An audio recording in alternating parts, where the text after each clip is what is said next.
Oh, absolutely, absolutely. I think when this saying is used, it's just to put one in front of the other. Yeah, yeah. Or,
uh-huh. So that we could rely on what they say because it's ah, uh-huh.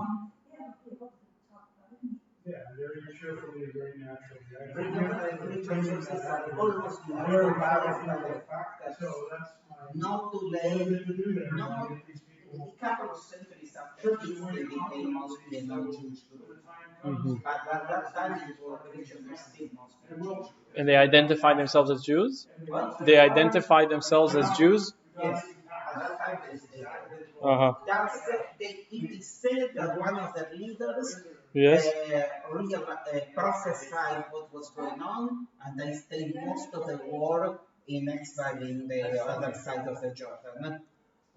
Oh, yeah. I didn't know that. Yeah, we're starting. Listen, I was looking for the pizza. I was looking for the pizza. I was looking for it, and Sai told me that it. Okay, we have other stuff. Okay, I because I saw it like 2 hours ago or something. Whatever.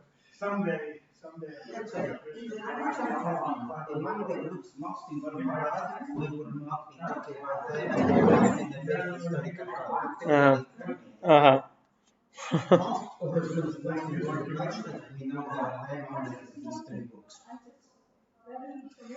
Yeah, I was just saying with reference to what we spoke about, it's so much difficult to come into terms with we read about Genghis Khan, you read about the Persian Empire, the Median Empire, the Roman Empire, and then you read about your own people acting in a certain way and you can't. I don't know. You just. I think the fasting is not about the destruction as much as is it about what led to the destruction. Uh,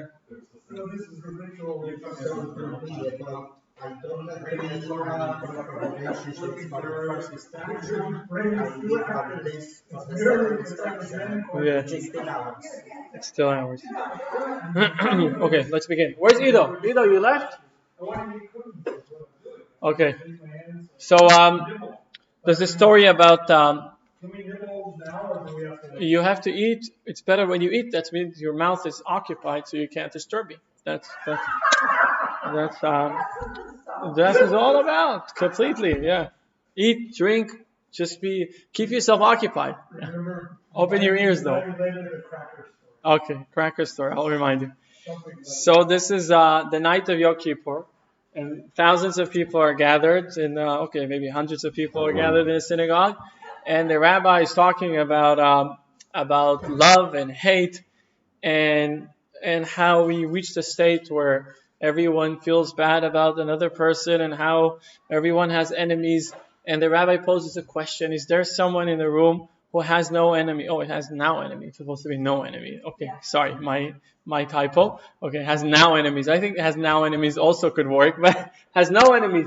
And then there's it's quiet. The hall is quiet. Nobody can raise their hand. It has no enemies. Everybody has kind of a conflict with someone, and the rabbi asks the question again, and all of a sudden, from the ladies part, from the ladies section, you could hear a voice saying something, and he says, "What?" And there's a lady who says, I could raise my hand, that I have no enemies.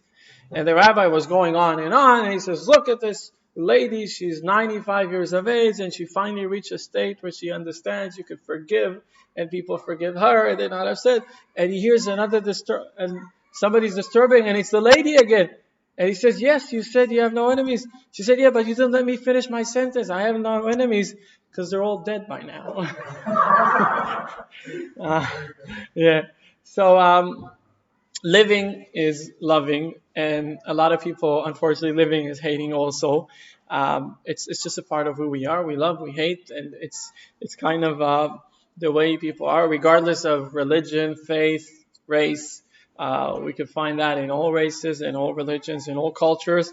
Some say more, some say some cultures more than others, but that relates to hatred, because those who blame another culture or another society in hating are those who dislike that. Well, psychology speaks about hatred and finds advantages in hatred. Hatred is a mechanism of protection, self-protection. A person protects himself. A person protects their family when they dislike someone, when they feel that being in the presence of this person or being associated with this person is negative, is bad for them. They would develop hatred towards that person. Not only not wanting to do with them, but somewhat of an inner hatred, which would use as a deterrent for them. Even if the other person seems nice and all, they would still back off and not to do with that. Another mechanism is when a person is vulnerable, when they're hurt, and they're not willing to come to terms with the pain of what had happened. So